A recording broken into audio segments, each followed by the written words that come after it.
going on, Wolfpack Nation? Hope everybody's doing well this evening. Obviously, I know that it's a little bit of a sour taste this evening, unfortunately, due to 45-42 loss to Wake Forest yesterday. But, obviously, I think, for us, one of the things we always try and push for is, again, trying to stay positive because at the end of the day, hey, again, there's always, something every single day to be, excited about as a state fan and to be looking forward to. And I know that, obviously, again, it's tough to look at a loss, but again, we're going to kind of dive into kind of the positives and negatives and talk about what's coming up here with, Syracuse coming up here and kind of go from there. But obviously, again, it was a high scoring affair. I think, going into it that, that if any of us were told that Wake Forest was going to score 45 points, I think that all of us would say, that would probably a tough uproad hill for us for sure to win a game like that, just because I think that's the last thing that we needed was to go into a shootout with Wake Forest. But so Macon, I'll kind of hand it to you first. Obviously, again, for our followers, obviously everybody knows that Macon and I were at a wedding yesterday, which went well, obviously, and I can confirm that during our time there, every single time that we made eye contact, we were either giving a nod or right. or what's going on? We had to make it like very subtle though, because it was my sister correct. getting married, so we were like, okay, like we were like, time? Like, yeah, 1 hour. So no, but it was I guess for me, I'm going to try to go off purely the stats for this game because I wasn't able to watch most of it. I know you were able to get back to TV quicker late in that. Being my family, I only really got to see the fourth quarter, the end of the fourth quarter, but. The two takeaways I had of why we lost this game were red zone inefficiency and third down defense. Mm-hmm. The little bit I got to watch, and I sound like it was consistent. I mean, again, I watched the fourth quarter. We were holding them first, second down pretty well, and then third down they would just seem like every drive they would just gash us on those third downs and get the first down, and it would be like 3rd and 8, 3rd and 9, 3rd and 7, and we would just not we would not stop them. I think by that point the defense in the fourth quarter is probably gassed. So I know. I look back. I know Chris Dunn missed a field goal. Personally, I don't think that's why we lost. I don't think you can blame Chris Dunn for the reason why we lost the game. He missed one field goal. Granted, if we would have had it now in hindsight, yeah, we would have been tied. But I think the one missed field goal is not as significant as the third down the poor third down defense or the red zone inefficiency on offense. It just felt like when I was checking the little moments I could check my phone to see the game stats, I saw, we're in the red zone, great, and then it's a field goal. We're in the red zone, great. Okay, we didn't really get anything there, or it's an interception or something that affected. There's that, and then the only other thing that I would say, I was just looking through these stats here. Penalties were huge. I mean, we had 14 penalties for 119 yards. Wake Forest had 5 penalties for 50 yards. So that's 70-yard difference. Is that the highest penalties we've had all season? I think it may be. Probably close. Yeah, I would say so. Without knowing off the top of my head, I bet money yes that you're correct on that. But then I add this too, and I think probably something else you guys probably want to highlight. I would say turnovers were a big factor, which I would tend to agree with that because we had 2 interceptions and 2 fumbles. Although I think we got one of those fumbles back. Yeah. But Wake Forest ended up throwing 3 interceptions, so they somewhat balanced out. At the end of the day, you could argue that we had 4 turnovers to their 1, but we really had 3 changes of possessions of their 3. I feel that would cancel out. The score seems to reflect that. We're evenly ranked. The time of possession was, like within 3 minutes difference of each other. I thought it looks like penalties, red zone inefficiency on offense, and third down inefficient defense were the main factors why we lost the game.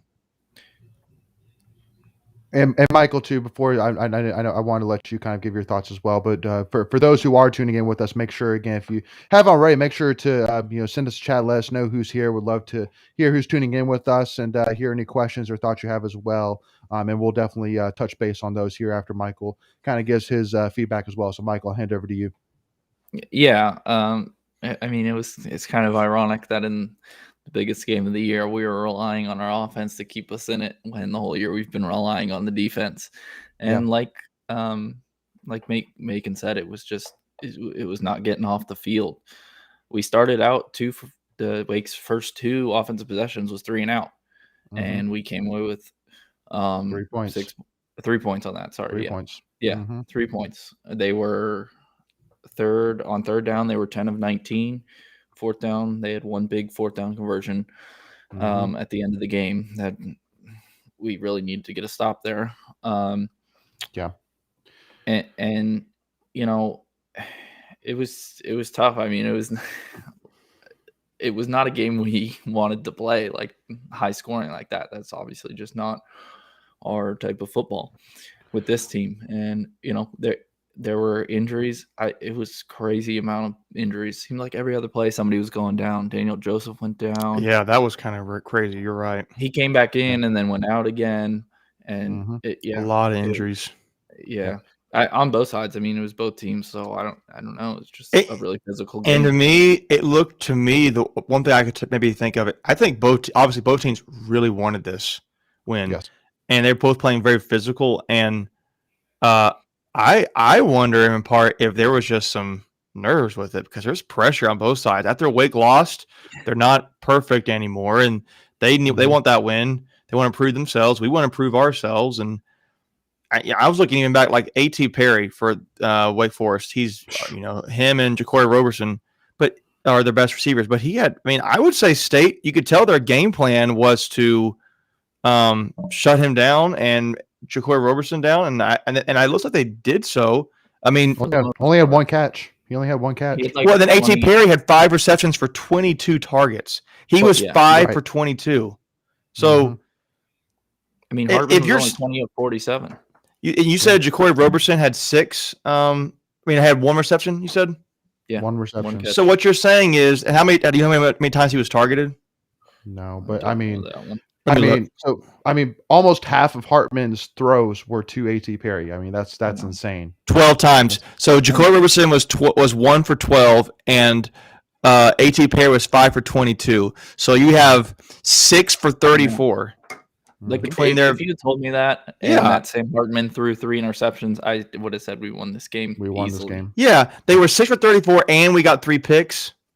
But to me, we lost this game because we blew it.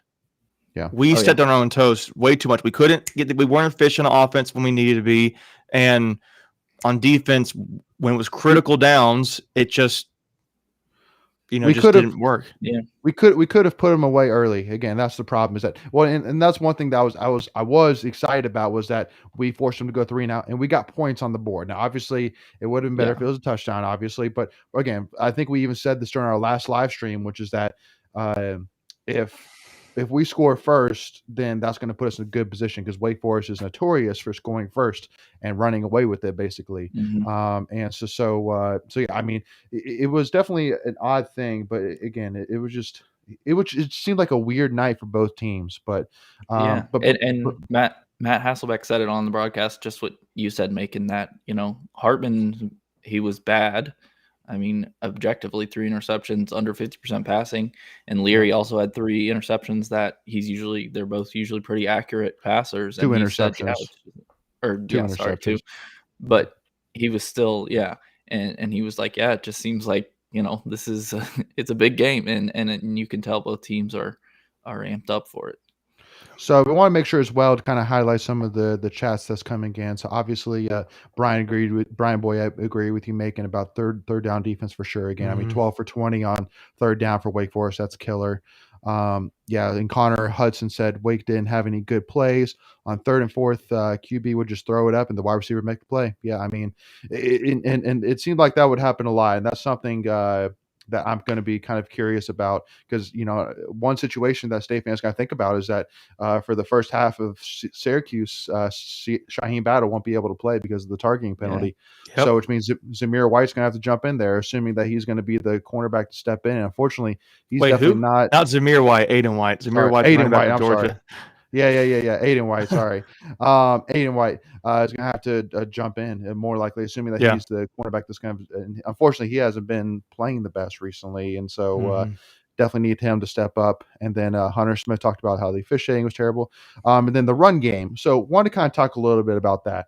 So, it seemed like with this game that I wouldn't necessarily say that the run game was bad. I would just say that it didn't seem like it was a part of the game plan. I mean, we ran the ball 18 times for 74 yards, so a little bit over 4 yards a carry, which again isn't bad. So, but it just seemed like it just wasn't a part of the game plan, really. And I'll add this too: penalties account into rushing yards. True. So I think they do at least. I believe that's the case. What kind of penalty sacks do? I don't know. Maybe I'm wrong on that. But yeah, maybe. Anyway, and we were playing from behind basically the whole game, besides the right at the start of the second half. So we threw the ball 59 times. Yeah. So again, it's and again, I mean, obviously Leary, even though he didn't play his best game, he still threw for over 400 yards and 4 touchdowns. I mean, yeah, he had 2 interceptions, but again, it just seemed like that he was playing a little bit more aggressive this game than maybe typically he would. But one thing though, which I do want to talk about, which I was very happy for, which is that Emeka Emezi had a career game for sure. And I think that, again, I know that that was one thing I've been pushing for the longest time, even during the preseason, which is that I expected Emeka to have a big game. Now, obviously, it's not necessarily as highlighted because obviously we didn't come out with the win, but the guy had 10 catches for 133 yards, 2 touchdowns, and a 2-point conversion catch. And I know that I posted and I kind of tweeted this about how, I called saying he was going to have 150 yards catching and 3 touchdowns, but he had 133 yards, 2 touchdowns, and a 2-point conversion. So I was like, that's pretty close. Close. That third one was close. He when at the end of the game, that's right. Leary threw it to him. It was kind of out of bounds, but Devin Carter ended up making that catch on the next play, but he could have had 3. Yep. And then even on top of that, Devin Carter had 7 catches, 132 yards, and 2 touchdowns. So a big night for him as well. It just seems like every single game there seems to be one wide receiver that was off. And with this game, Porter Rooks seemed to be the Butterfingers wide receiver, unfortunately, which was a bummer. He had a couple of bad drops for sure. And again, not to say here again, I think that if any State fan can learn from this team, if there's any lesson that can be learned, is that every single wide receiver that's had a bad night, like the Devin Carter for the Miami game, or you look at any of these guys, that had like a bad game, and then they've bounced back every single time. So again, Porter Rooks has been amazing so far this season. He had a bad game against Wake Forest, but I fully expect him to bounce back for sure. So now the one thing which go ahead, Macon. You finish your thought. You're on roll. Keep going. Well, I was going to ask a question if that was okay, because I'm curious on y'all's thoughts about this. So what is y'all's thoughts on Thayer Thomas? It seems like he's not been bad, just hasn't been really a part of the game plan really as well. It seemed like the ball's not going his way that much over the last couple games. I think it's just been that Emezi and Carter have been so good. Mm-hmm.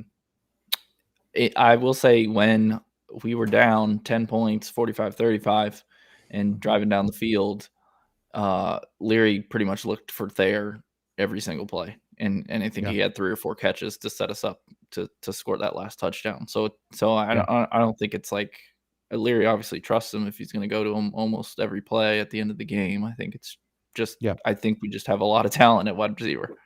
Yep, I agree. Macon, you have anything to add on that? I need to watch film, watch it back to see, are they just trying to take out Thomas out of the game? It seemed like they would want to take out Thayer and want to take out Emezi and Carter, maybe more so. But I don't know. I would want to know what the progression is. You don't know what that is. Thayer may not be the first look, and it may just be inconsistent. And I don't know the answer to that question. But I will say this, my point. One thing I saw here that Hunter Smith had for rushing the ball. He said we asked Leary to throw the ball 59 times, and we got to run some. But scoring 42 points should be enough to win a game. So we can say that, and that's fine. And we need to improve our run game? Yes. But Leary threw for over 400 yards and had how many touchdowns did he have? Four touchdowns. 4 touchdowns, 408 yards, 4 touchdowns, and we scored 42 points. I mean, that should be enough to win the game. So totally, we need to work on the run game. I mean, we're two games. We're going to be bowl eligible. So we're 3 games left, and we're going to be playing. They need to figure it out, and I think it's kind of too little, too late to a degree. I think we are what we are at this point, and we'll need to address it going into the off season. But I just think the one thing to your point, and I'm not trying to diss Hunter at all. I'm just saying 42 points should be enough. He threw for 400 plus yards and 4 touchdowns. That is getting it was done. Working. And that's yes. So it was working. That's all it was. And again, the run game wasn't bad. Again, we averaged over 4 yards a carry. So I mean, it's not that it was bad, but again, it just seemed like it was a part of the game plan. Which why wasn't it a part of the game plan? I don't know. I mean, again, Wake Forest, I think average is over 150, almost 200 yards a game rushing the ball. So I mean, I'm curious why. But go ahead. I think Dorn said that they also. I think they had a cornerback or 2 injured, and in his post-game press conference, he said he wanted to take advantage of that. And I think Macon actually pointed that out earlier this week or something like that about how Wake Forest is going to be missing a corner. So, and again, it worked. So that's what I'm saying is that overall yesterday, and again, I truly do ask fans. I mean, again, that I understand the frustration for sure. I mean, obviously, this was a big season, a big opportunity for NC State for sure. And obviously, unfortunately, we weren't able to take advantage of it, but at the end of the day, I mean, we played hard. I mean, again, for one of the things I was really impressed by was us bouncing back at the end of the first half to make it a game before we went to halftime. Obviously, even in a position where, when Leary threw that touchdown to Devin Carter, I was even just saying, just get a field goal, make it a 1 possession game. And for us to get a touchdown was huge. So again, this team doesn't quit. They bounce back, they fight. And it was evident last night. Now, obviously, I mean, offense and defense had positives and also had negatives. There was times where defense looked good, but there was times where defense struggled. Now, I mean, obviously, one of the things that comes to my head is, Tony Gibson, that I was very much in a disagreement on his call to do an all-out blitz. And what was it? I know it was in the fourth quarter because I saw it. It was the fourth last quarter. Drive Wake Forest had. It was 3rd and 13, and we did an all-out blitz. And it's like the Wake Forest all night has every single time we blitz, they've done pretty much like a fade route basically, where because it's man-to-man coverage and A.T. Perry and Jacoby Roberson are 6'5". So I mean, and unfortunately that bit us. So but again, we played a game. We played a good game. I mean, again, not a great game, but we played a good game, and it was respectable. And hey, I mean, hats off to Wake. At the end of the day, they made their offense is the real deal. What you just need to take away from that. I mean, they were saying, hey, well, they haven't played a defense as good as us, and to their credit, they hadn't, and they put up 45 points on us. And so they are the real. I'm going to just come from the normal fan side of me, which we're just fans talking state stuff. It just frustrates me so bad how we can never get over that hump over there. The stat I heard Lee Corso on college football game day, 1-8. Now we are 1-9 at Wake. The last 10 games. So that means the last 20 years we have won 1 time at Wake. I know. That is crazy, insane, and it just it just makes me so irritated, especially when you have it right there. And granted, it's an historically amazing Wake Forest team. And it would be State's luck that the one year they can beat Clemson and they could be one of the best teams that this team just rises up and just beat. It just irritates the crap out of me. I'm just being blunt. It's an opportunity that as a State. I know. I'm just trying. If we empathize as State fans, we want it so bad. Is there? I'll have to go look at the scenarios. I don't think if we're officially out of it, we're not. But if Wake wins one more game, it's done. It's over. Right.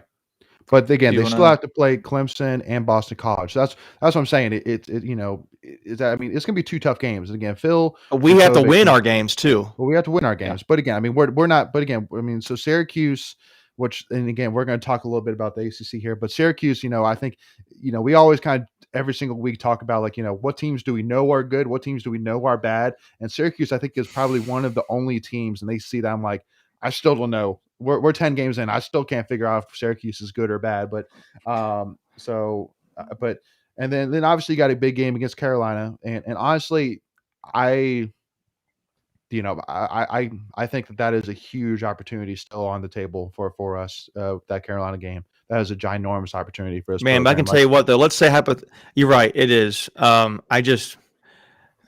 feel like in part, I will say this. I think the injuries are starting to catch up to us now. I think that's partly why you saw us struggling like we did against Wake Forest. I mean, yeah. Again, back against Florida State a week ago, we had 8, 9 starters out. Most of them were Mhm. defensive players. And last night you had, Bam get injured at one play. You had Durden get injured one play. You had Cheyenne Battle get out of the game. You had Daniel Tyler Baker Joseph. Williams, Daniel Joseph get injured. It's just like we're going to have to adjust our expectations. If we keep getting this injured, I mean, how can we can't then go and be like, you guys have blown it, blah, blah, blah. Yeah. The team's injured. Like, I mean, if they're injured, they're injured. And it's like, we just need to understand that. But that's all I was going to say to that. It's just kind of make sure we have some perspective a little bit. Yeah. But again, I mean, I still think I mean, there is a scenario where we could still get Charlotte for sure. But at the end of the day, all we could do is control what we do. So at the end of the day, all we need to focus on is, and that's one thing that I kind of love about this team is that every single week they've tweeted out, they've said #1-0 mentality. Then they're trying to come out 1-0 every single week. And because a lot of people said, well, are you worried about like, that State's going to, look past Syracuse? I'm like, no, I don't think so. Because why? Because they've publicly said we are 1-0 mentality. And even after, with Trent Penix, all the players have said #1-0 mentality, even after losing to Wake Forest. So at the end of the day, I fully expect that. And because, looking at the Syracuse game, I truly do think it's as simple as we play our game, we win. It's that simple. We don't shoot ourselves in the foot. We don't turn the ball over. Just play our game and play in front of a great card-friendly crowd. We're going to win the game. I truly don't think it's going to take like any kind of, magic dust or any kind of, mistakes from Syracuse in order to win this game. So, but I mean, Michael, would you kind of agree with that? Yeah. I mean, Syracuse seems pretty one-dimensional with Schrader. Sean Take Tucker. away the run. I mean, Dare him to throw on you, basically. Yeah. Right. I mean, he's a great running back. Obviously, he's leading the ACC, and it's probably top 10 in the nation, I would say. And it's a home game. We're back at home. I mean, we're gonna. I'm gonna kind of say knock on wood, but we're gonna win that game. I mean, it's not. It should not be like this struggle to win that game, especially back at home. But yeah, you're right. They are one-dimensional. And when you asked earlier, Leighton, is Syracuse a bad team or a good team? I think they're a bad team. I think the nights they do well, I do. I think the nights they're doing well, they're just clicking. I think it's more so their defense is bad. Well, and the reason why, and I'll have to try and find which game it was, but I think it was Virginia Tech. So Schrader, their quarterback. No, it was a different game. Anyway, there was a game where basically Schrader had like 4 rushing touchdowns and 2 passing touchdowns. Like he just had like a ridiculous game. And again, I mean, look, I mean, like they took wasn't Syracuse Wake Forest, was it? Wasn't Wake Forest, was it? Well, they took Wake Forest to overtime. I mean, so that's saying it wasn't that game, right? I don't know, maybe.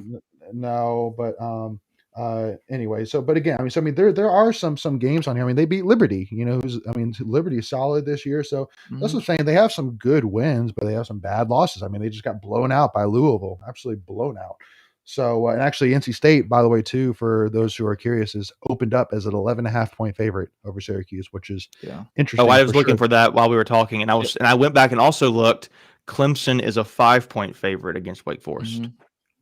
Which is interesting as well. That is interesting. Yeah. So basically, we need Wake Forest to lose their last 2, and we need to win our last 2, and we're probably going to be favored in our last 2 and and Wake Forest. I mean, they're The I mean, Boston underdogs. College Wake Yeah. Forest game was very Boston College, interesting. I mean, they both are. Yeah, they may be underdogs. Slight. I mean, it'd be like We're maybe 1 or 2 points. we're like gonna be at pulling. BC, We're gonna but be yeah, big Tiger fans and Eagle fans the next Yeah. couple weeks.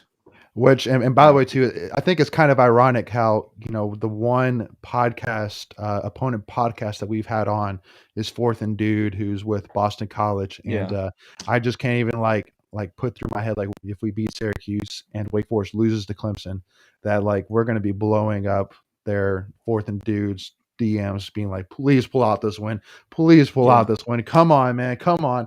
Well, you got to think if Jerkovich is healthy still at that point. That'll be what week 3 of having him back, week 4 of having him back. He should be totally back in the swing of things by that point. Again, if he's healthy. And the crazy thing too, and see here, I'm actually trying to find it, is so Phil Jakovic last night, he threw 20 passes and completed 13 of them. So you're thinking, so he probably threw like 150 yards, something like that. 60% ish. Yeah. So he threw 310 yards on 13 completions. So he averaged over 15 yards per completion, which I'm like, that is ridiculous. Pretty good. He's taking some big shots. Yeah. So again, I mean, Boston College is an interesting story, but I would say, they're running really efficient offense where they can throw these like Trent Penix plays or like shallow screens. They go for 40 yards. Yeah, they may be doing some of that. Well, they ran for 195 yards. I mean, they threw for over 300. So I mean, that's a pretty efficient offense right there, if you ask me. So, and it was at Georgia Tech too. So, interesting fact. But yeah, and so wanted to kind of talk a little bit about some of the comments in here. So Hunter Smith, pointed out how we lost 2 conference games by a total of 3 points. Nope. You mean 4 points? 4 points. 4 points. Yeah, because I was like, well, we lost to Miami by something, right? So, 4 points. Okay, I see you, Hunter. You corrected yourself. And then Gammy B pointed out we really won both games, but point wise, obviously not. Yeah, I mean, I think Wake Forest again. I mean, they were both 2 really good teams, and again, Miami. I'm shocked that they lost to Florida State, and I mean, I'm shocked that Florida State actually really for the most part controlled that game. That was definitely a shocker to me. I think that goes to tell you how critical Jordan Travis is to Florida State.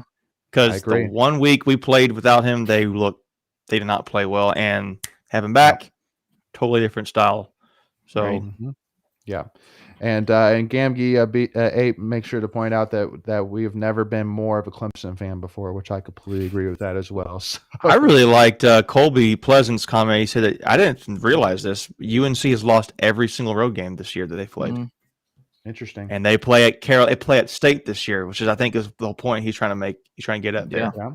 Yep. Well, because like, and that's why, like, when you pointed out how maybe we'll probably be a favorite against Carolina, but I mean, Wake Forest played Carolina and was at that point like top 10 team in the country, but yet Carolina was favored. It was like, what? Yeah. So I mean, I wouldn't be surprised if Carolina was favored against us, even if we did beat Syracuse. Which I mean, just who knows? We'll see. But but one of the other things as well, which I wanted to kind of talk about as well, is obviously there's a lot of talks, especially looking through social media, which is obviously never a fun thing to look through after NC State lost, but a lot of people are talking about Doran here and obviously thinking that that this is going to be the ceiling and like, that we should let him go because this is as good as going to get. We're only going to, be close to making it, but never actually get there. But I didn't even turn on my phone or even look at my phone. I have not looked at any Twitter since the game. Because I was like, I just know what people are going to be saying. They were like, "Oh, the worst coach ever," blah blah blah. Like, we suck. I was like, no, I'm not even going to deal with it. Yeah. No. Well, again, for a coach in the last 5 years to have 2 9-win seasons, have an 8-3 season, and have the most ACC wins in program history, which I know that's kind of an asterisk, but still, even on top of those ACC wins last year, he beat a very good Liberty team that only had 1 loss all season, and that was to us. And also too with I mean, a guy, I mean, that again, I mean, just I mean, if we need to go into here of why Doran is our guy, then I mean, I guess we can do it here because obviously I'm sure that maybe State fans may want to hear it, but again, I mean. Doran's our guy. I mean, this is a guy literally that there's two examples off the field I can think of that immediately point out why that this guy gets it. Because first of all, last year, he's the guy that went on the AC Network at the end of the season with a box of a dozen donuts just to say, hey, you guys thought, you guys talked about whether, more of you guys would complete the Krispy Kreme challenge or state wins. Well, here you go. I'm going to give you like that is our guy, the guy that says, okay, you don't respect us. Well, check this out, brothers. And then also too, like Peyton Wilson, like I love this story about when we recruited Peyton Wilson, how both Larry Fedora and Dave Dorn were going to the same high school game that Peyton Wilson was playing in. And basically, Larry Fedora wanted to show up in this helicopter. And so the high school had to go through all these issues and things to figure out how is Fedora going to land the helicopter and all that jazz. And what did Dave Dorn do? He took Dave Huxtable. He put on some jeans and boots, and he went in his truck playing country music down the road as he drove to Peyton Wilson's game and watched his game. I mean, this guy connects, man. This guy gets he is NC State through and through. I mean, here's what I don't get either. I'm looking back at the records we've had. We keep saying he's a bad coach. So the two arguments that come to my mind, or not we don't, but these noobs on Twitter. So, okay. If he's so bad, okay, let's look. The moment Clemson is bad in the ACC, State is right there. Mm-hmm. The moment they're bad. Wake Forest happened to have the one year, but State's bad. And you'll say, well, yeah, again, like Wake Forest. Okay, 2017, we had a record of 9-4. 2018, our record was 9-4. 2019, we had what now proves to be the outlier year. We won 4 games that season, but clearly we had a tremendous amount of injuries. Last season we were 8-4, and we had COVID, so we basically only play ACC games. So the 8-4 is like, okay, that's one less than 9, but that was 7 ACC wins. Yeah. When was the last time State won 7 ACC games? I mean, I get it was COVID and you were forced to play the ACC, but you still had to win them. And then now we're looking at 7 wins. We got 2 games left in the season. We could still get those 9 wins, and we could potentially, get in the bowl game, win that game. We still have a shot to be a 10-win season. And we're saying like Dorn's bad. Yeah. Like who would come and be better right now? We could pick anybody, but like realistically, who would actually come to State right now and be better? I mean, you might argue the Cincinnati coach might want to come a little bit because it's a step up from Group 5, but Dorn has basically had at least an 8-win season, and granted, I'm assuming we win at least one more this season. But we'll never have 8-win season 4 out of the last 5 seasons. When was the last time that happened at State? It's been a long time. I mean, the only double-digit win season we've had was when we had at least I think ever was with. We've only had one 10-win season. We've only had one 10-win season. Philip Rivers, the great one of, if not the best ACC quarterbacks. And technically, we won 11 games that season. I'm looking at here. 2002. Right. 2002 was 11 wins, but at least 10 wins. Right. Now, and the one thing which I want to point out too is that everybody says that Clemson is bad. Which, again, when we say Clemson is bad, we just mean that they're not even close to as good as they usually are. But they're 7-3. I mean, they're not bad. They're just let me rephrase this. Let me add this to you too. In the last 20 years, the highest we've ever been ranked in the AP poll is 10th, and we are now ranked. Well, we were ranked 16th. Yeah, and he stinks. In 20 years, he's basically right there with the AP poll ranking. So he has been, and I don't know. Those people who say like he sucks, they're just people who want to complain a little bit. Now I get it. There's criticism as Steph fairly needs to go around. Like rushing game, we don't talk about it. We got to figure that out. And that seems to be uncommon because in the past we've run the ball very well. So maybe this is a year we've had a poor run game. But I just don't buy into the Dorn is terrible. We'll never get along. We'll never move away. And I think we'll break through at some point. I mean, technically, we're still out of it, but it just I'm getting on a soapbox a little bit. I'm going to start stuff. No, I agree with you too. I mean, it's like at State, anybody we're going to get, any coach we could, if we were to fire Dorn start over next year, it's going to take 3 or 4 years to see results. We're not Alabama, Clemson, Ohio State, where you'll have that 5-star recruits to fill in and come in. Like, you're still going to have to start over and rebuild. And Dorn's pretty solidly built his foundation here. And now it's just about, taking another step. And obviously this was a very ideal year with Clemson having a down year. But I mean, and it's still possible technically. Well, and again, I think that this kind of proves to you that, everybody says, Dabo is going to figure it out, but I also kind of would say, who would have ever thought that Clemson would ever be this bad ever under Dabo? So, and we say though, we say they're bad, but what is their record right now? The record is 7-3. So we're saying they're bad. Right. They're not bad. They're a good team. I heard one podcast, and I actually thought about it. I tend to agree with him. One of the other NC State podcasts that was saying, is Clemson the most disrespected team in the country right now? Maybe. They're not even ranked, and they're 7-3. They lost to the number 1 team by 7, the closest game they played all year. They lost to Pitt. They're not out of. They are just as much in the race for the championship as we are right now at this point. Yeah. But they're bad. Right. They're not bad. They're just not national champion contenders this year. Right. Exactly. Yep.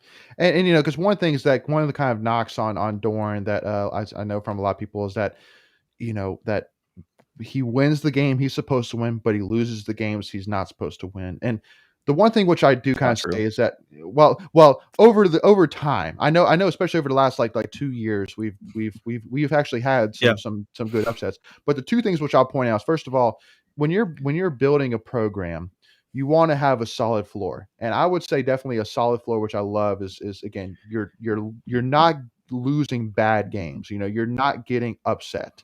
And that's something Doran has done a great job of staying away from, is having those bad losses. Because again, like, look at O'Brien, and again, I love O'Brien, for a lot of things. And obviously because one of the things that he could always beat Carolina.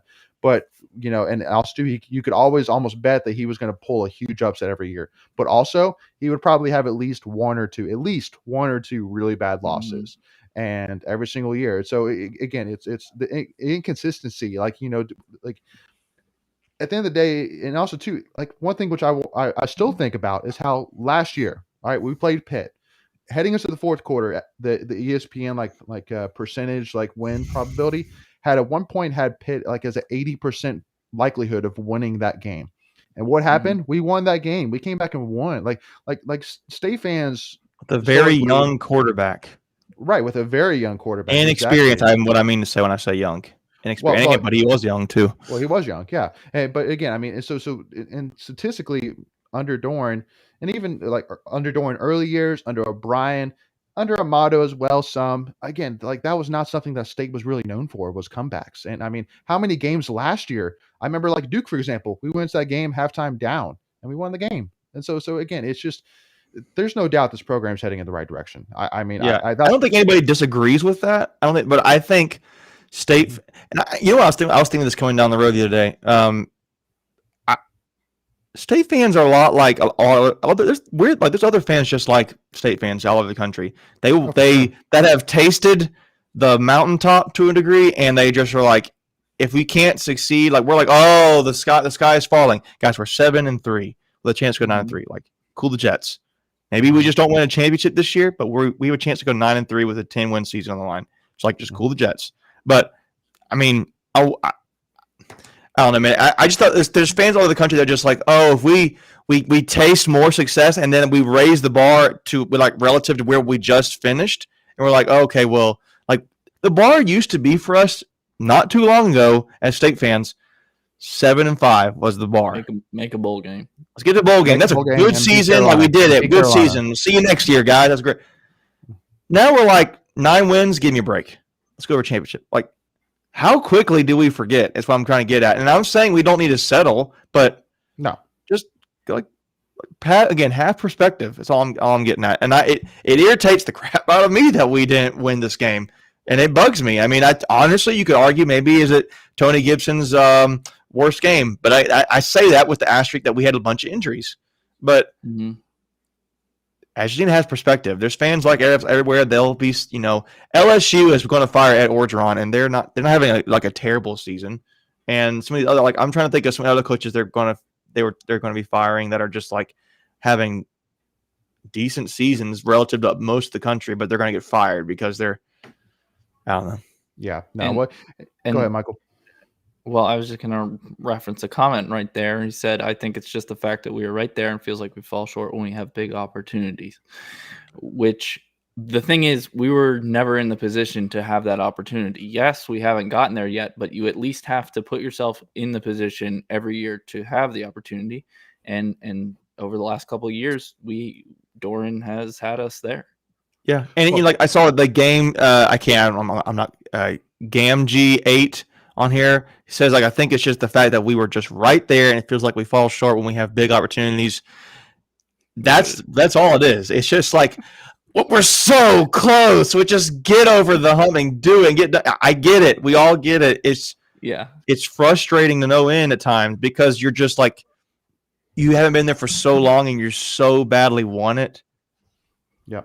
Well, and the one other example which I know State fans will pull up is 2017 when we played Clemson. Close to winning the division that year. And if we would have won against Clemson, we would have won the division. And the one thing which I'll say against that is that I think going into that game, Clemson was almost a 10-point favorite. I think, give or take. Clemson was a decent favorite going into that game, and so it would have taken a lot for us to pull off that win. At the end of the day, again, Clemson was a great team that year, and so again, it's obvious. Again, if there's one thing that this year proves, it's that we are very close to the top. And again, it kind of shows that maybe there is kind of a weakness with Dabo. Not necessarily saying that he's a bad coach or he's not as good of a coach as we expected, but I'm just saying, it shows that again, there could be opportunities, down the road. It's not a call for it. And at the end of the day, again, who knows what's going to happen with this offseason? I think if anything, this season proves that Doran does a great job with filling holes. Everybody said, "Oh my God, we lost to Liam McNeil. We're so screwed in on defense line." Well, he brought in Corey Durden, and oh my gosh, we need some help with the defensive backs. Well, he brought in Cyrus Vega and Derek Pitts, and then our offensive line is going to struggle. And he brought in Zavala, and you name it. And so again, this transfer portal thing changes everything. Every single year, every single offseason is a wide open book. Yeah, Mecca, CJ is going to leave probably. We're going to lose Icky. I'd say the biggest loss may be these running backs. Yeah, but that's what I'm worried about. Look what happened to Carolina. They didn't lose. They lost. There's 2 starting running backs, and they're garbage. But Jordan Houston, their defense is garbage too. But Jordan Houston is sticking around for a reason. I truly do believe that. I agree with that. So, he had a couple of big plays last night. And I will say, if you see somehow Bam and Ricky stay, one of my kind of outside the ballpark. No, it's not too outside the ballpark. Is does Jordan Houston leave? Oh, Would he stick around another year? No, I don't think so. Well, and again, honestly, for me, I was surprised that Trent Penix actually stuck around after this season. But hey, obviously, paid off. Doran did. Well, yeah, Doran did a great job proving to him and telling him hey, you're going to have a role here. And but again, no matter what, it's obvious that that's right. That's a great point. He also was hurt. Yep. Whether it's coaching holes, whether it's player holes, it's obvious that Doran does a great job. Again, I don't see any reason why, you have to doubt that he's going to fill in. And again, there's what if? I know that Peyton Wilson, he said in an article that he's kind of 50-50 right now about whether he's going to come back or not. And again, if he goes, fully understand it. Why? Because at the end of the day, unfortunately, again, guys, it's money in the future. His money is his bones have to be made out of like paper, poor guy. He's going to have to go with the whole idea of, I want to see if I can get drafted on my potential and what you've seen so far. Or he could come back, stay healthy, and be an easy first-round draft pick if he stays healthy. It's a gamble for him. It's a gamble for him. It is. But again, so that's why no matter what decision he makes, we have to respect it either way. If he comes back, I'm excited, but I'm nervous. Yeah, and I will say this, that for at least for you to just stay on the Peyton Wilson thing for a second, he's proven the talent's there. So you went with draft scouts, you don't have to question that. It's can you make it 2 years? Let's see if you can do it. It's not just a one season thing. And his season ended so early, he didn't really get to show it. And now he's gonna have to prove, are you healthy? Yeah, so right. It'll be interesting to see who comes and goes. And Isaiah Moore. I mean, obviously that's a big interest He's definitely as well. gone. Yeah. You think he's gone? How old is he? Well, I mean, I think he's technically only I think he's got one more year of eligibility. I think he's technically got one more. Yeah, exactly. I mean, the one thing which I will say is, I mean, he did have a great season, but again, I said this, and because a lot of people were asking this question, like, do you think he's going to come back? And I said it depends on how the season goes. And I think that looking at, and I think that if you wanted players to come back, unfortunately / fortunately, the perfect scenario happened yesterday where we were that close to getting there. We were that close to getting to a championship. I get you're going with that. Yep. So you're kind of selling them on saying, guys, we were right there. Like honestly, if you told me, like, I truly do believe that if Peyton Wilson, Isaiah Moore, and Shaheem Battle did not get knocked out for targeting yesterday, I think we would have won the game. I think we would have done a better job of making it to tougher Wake Forest. So again, I think you kind of sell on that a little bit. So because again, I mean Leary's going to come back next season unless he just absolutely shocks the world. No, he's coming back. And he's coming back. I mean, that's what I'm saying. Unless he shocks the world, transfers to somewhere. I'm kidding. That would be terrible. Yeah. So again, I mean, I think again, I think we're gonna have a great team. But even if they do go, even if Isaiah Moore and Peyton do go, you still got Drake Thomas. You still got a young linebacker core. Someone said Zavala, even though he's like really old, Zavala's an older player. Someone said he's got like 2 years of eligibility left for some reason. I thought so. Like Icky's the only sure thing that's leaving. And I will say, you're not going to make up Icky. Like you can try to account for it, but there will be a drop off at left tackle this year because what you're saying is we have one of the greatest left tackles in school history. Yeah, you can't expect to just flat out replace him. No, but I mean, you can still have. I mean, again, but you can still get by. Yeah, you can still get by. We're not talking about a skill player here. That's that's like a Torrey Holt or something like that, where he's a guy that just would score points for us. At the end of the day, Icky he's basically good enough right now where he is making a difference. But all we need, with offensive line is we just need a guy that can do his job. And I think that from the options that we have on the offensive line, that we can find somebody that can prove that. So, but the one thing which I do want to say, and I think Colby Pleasant said that apparently from what I've heard, a lot of players want to stay if they don't go to the championship. I mean, I agree. Because again, I mean, and we kind of said this at the end of the day, all these players came here saying we're coming to win ACC championship. And I think again, we're so close, but I guess what I'm saying, either way, no matter what happens, is between what we have already and between Doran's obvious skill of filling holes, I'm confident either way that next season, barring that again, unless we don't go through some kind of crazy injuries that we're going to knock on wood. I'm kidding. No, I'll knock on some wood. I'll knock on some wood. But again, we still got a lot to play here, guys. Again, because one thing that we haven't even mentioned yet, we have an opportunity to go undefeated at home. I haven't even looked at the stats, but last time that happened. Well, that's happened recently. It happened a few years ago. I do remember that happening a few years ago. Did it? Okay, but even still, that's. I don't worry, Colby. Colby said, "Knock on wood." Don't worry, I knocked on wood, my friend. I knocked on wood. But again, I mean, that would be huge because again, I think that would be a great selling point to recruit, saying, we defend home field. Like, this is our field. This is our house. Like, we don't lose here. We went undefeated last year at home. Like that's a great pitch that Doran can use to tell the recruits. So, and I want to add this too a little bit. You mentioned. You kind of before you got on this last point you made, Layton, you were talking about how I think you mentioned how Colby said the guys might come back, whatever. We're talking about that youth. When you look at the snap chart for NC State, like who played what snaps and what class they were and game, I'm looking at one. So we've had how many games we played? 10, and we have what is really interesting is that the majority of players who have by class who have played are sophomores. Yeah. Are sophomores. So the majority of the people playing in a given game over a season minus let's see, minus 2 games were sophomores. The other 2 games were freshmen. So Furman was the one game where freshmen played a lot, which makes sense. And then Florida State, because we were playing so well early that we didn't need to worry about it. But USF, Mississippi State, Clemson, Louisiana Tech, Boston College, Miami, Louisville, sophomores have been the highest snap percentage by the team. And then there's a couple of games where seniors are certainly like second place, but it's pretty – that was kind of telling to me. The sophomores and the freshmen, for every game this season, it's either been the sophomores or the freshmen that have led in the snap counts. That is telling me that there's so much right with what Dorn's doing as far as building the program.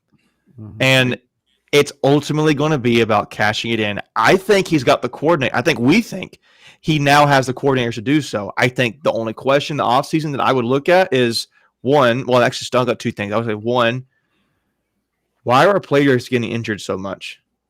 I know I was looking at some forum boards that say, I know we think a lot of Thunder Dan. He's like one of the best to do it in the business. He goes. But is the reason why we're having so many injuries on average over the last few seasons because of maybe some conditioning? I don't know. I don't know. But just that we need to look at. And then 2, running the ball. I see Benjamin Orman said got to run the ball more. I think it's the only thing. Like, why have we not been able to run the ball with Beck very well this season? And again, last year's his first year, but this is year 2 under his belt, and we're not running the ball great. So is that a scheme? Is that a position coach? Is that personnel? What is that? Beyond that, I was talking about this last week. Who would you fire? Like, usually we think like nobody. Off season, we're going to get ready to play. We're not. I wouldn't get rid of anybody. There's no thing that says to me this guy's got to go now. Well, there's no position that I see that's struggling overall. The offensive line and rushing game, individually, I think they're playing. I think it's some coaching things. Like, okay, offensive line, these are the holes you got to make, and you got to work together some more. Yeah. I still don't think McMahon and Ickey. So they did move McMahon from right guard to left guard middle of the season, and I think some chemistry there they need to work on, but. The running backs aren't running the ball bad. To me, it's more of like the scheme and the blocking and looking at the holes and maybe coach, okay, guys, what are you seeing? And let's work on the coach. But I wouldn't fire anybody. No. Again, I mean, and you've got sophomores and freshmen leading the way on snap count. So that's good. That's the whole point. That.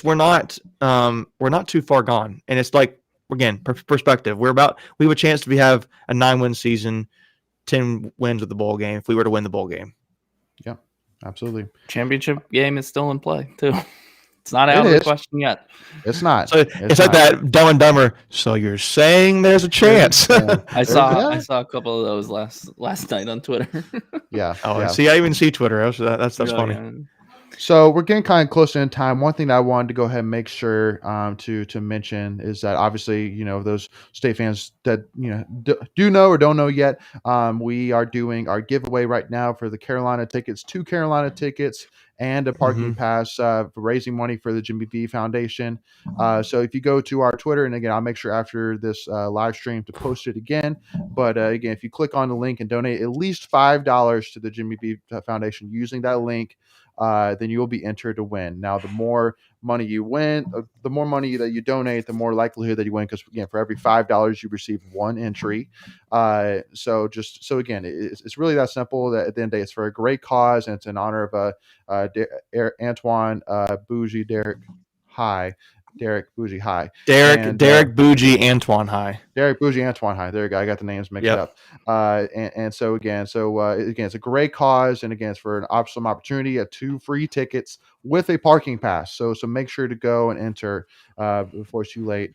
Yep. So, and I'll tell you guys, we're like halfway there to the goal we set. So let's keep it going. We got some time to meet that goal. Yeah, absolutely. Another week. Yep. So Benjamin said one more thought. Why is always year after year our corners and safeties never turn their heads to try and make a play on balls in the air? Multiple PIs last night. Well, I mean, I think that was just last night. I will say the refs They Yes. were not great on the pass interference calls last night. No, And I no. think we did. There were a couple that were legit, but I think we did make a play. Battle had a great pass breakup. Ingle had one that tipped it up, and we got a pick off. But yeah, it was tough, and that ended up being part of Wake's game plan to counter our game plan because, like you said, we were blitzing a lot, and so it was man coverage, and they would just throw it up, and they have those big receivers that either caught it or got a call half the time. You don't typically have 2 6'5", 6'6", Yeah. whatever wide receivers on one on each side, typically. But and again, and I could say this again because I was part of the team, and again, not necessarily hating on Barlow or whatever it is, or hating on the corners by any means, but again, Barlow. You say Barlow? George Barlow. It's Brian Mitchell now. Well, no. You're saying in the past. In the past. Yeah, oh, gotcha. I got you. Okay. In the past, because that's where it was really a struggle. Was in the past, you're right. Yeah. Where players would not turn their head around. Whether again, I can mention players, but again, but with this, you don't see that. I mean, I can truly say 100% for sure. I'm telling you that is not the problem now like it was. I agree. Because even statistically, I don't even we have a lot of interceptions this year. Typically, we had 10 going into the Wake Forest game, and now we just got three more. So yeah, we probably still lead the ACC. So I was gonna say, I just do like I totally agree with what you're saying, Leighton. That's all I was gonna say. Yeah. Totally agree with you. Yeah. In my perspective, I've seen us turn our heads way more. The defensive back play's been a lot better. Now, granted, there's been some big games in passing yards, but yeah. Yeah. And then obviously, I mean, you kind of mentioned it, Michael, and I mean, there's no doubt the referees were bad again. I mean, because again, especially that first touchdown, and again, I'll say I didn't watch it in person because I was still at the wedding then, but I was on the way home. But look, I did watch it back, and because everybody was saying that was definitely offensive PI, and there was no doubt that was offensive PI, folks. And I truly do think that if they don't get that touchdown, that makes a difference. That does make a difference. So we could argue that if we gotten the field goal, it would have made a difference too. Right. Yeah, exactly. At the end of the day, it wasn't why we lost. So that's why at the end of the day we weren't going to spend 15 minutes here talking about all the suck calls it happens every game. It can go either way. So it happens. But also too, I will say that it does bug me that on the onside kick that the referee that made the call that did not go 10 yards was the referee that was looking at Ricky's back. So again, there should have been a guy on the 45-yard lines. Should have been that was the other thing that I saw. It was like that ref who was on the sidelines, he threw his beanbag down, like he recovered it on the 45, so it looked like he was calling it went 10 yards. If it didn't go 10 yards, he should have thrown his flag. That was, I mean, I won't say, I can't, the rule it comes back to me is it has to be indisputable. Yeah, correct. It was one of those where whatever they called on the field was going to stand. If they had called it our ball, it would have been our ball. And that to me is why they have to go with they have to make the most accurate call they believe in on the field. Because if otherwise you have to go be basically like indisputable, it's the other way.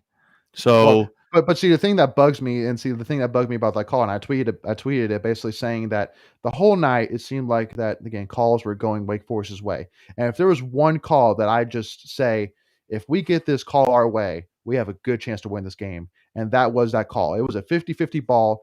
Ricky literally caught it on. Or literally maybe an inch. I mean, if it was an inch, it's an inch off. Yeah. It was an inch. Yeah. And so it was a 50-50 call. And so, of course, it goes Wake Forest's way. Because, again, it's a gut call. And so, of course, you flip a coin and it goes Wake Forest's way. So it was like, oh, my gosh. Again, so I truly just believe it I don't know. It just happened. To me, it wasn't meant to be. It just wasn't meant to be.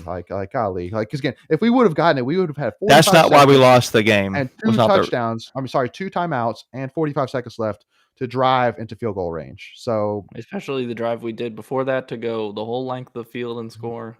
And let me put it this way: what would happen if we get down there and Dunn misses a field goal? You never know. I mean, you don't know. To me, when you look at the book in for this game, like I said, it was us getting injured. It was penalties not on us. Stop them. We couldn't, especially on third down, we couldn't stop them, and then we were just not as efficient. I mean, you look at their total yards of offense. Wake Forest had like 100 less than us, Yeah. They were just more The efficient other- with the ball. And the other stat I did see, I wanted to bring up, we had, Okay. I think, 6 3-and-outs, the 3 picks. So that's 9 possessions. And we got 10 points off of those 9 possessions. So there's the ball game too. That stinks. Yeah. Yeah. So again, I hope out of this, first of all, because again, I think us Tuffy Talk again, we always try and push positivity again, just like I said at the beginning, because obviously at the end of the day, there's so much good going on, just at least with his football program, but overall within the program. I mean, like, again, we can go on and on, but again, I hope that, for those who were, maybe, a little bit upset at Doran, for those who are a little bit upset about the season, hopefully this kind of sheds a little bit of light, kind of the positivity and the things still on the table here for this season. So, but thank you all so much again for tuning in. Again, really do appreciate it. Make sure, again, if you're tuning in with us, please make sure you hit that subscribe button, as it really helps support us in the channel. Give us a follow at Tuffy Talk now if you aren't already on Twitter and Instagram, and give this video a like. We really appreciate the support. And again, just really excited here for what's there. There's still so much to play for, and we're so excited to continue covering it and talking about it. And thank you all so much again for tuning in. For those who send in their comments, we always love to see those. And for those who are listening in afterwards or watching afterwards, make sure to tune in with us. We'd love to have you all here. But thank you all so much again for y'all support. Again, as always, go Pack, y'all, and be safe. All right, Okay, guys. go Pack, guys.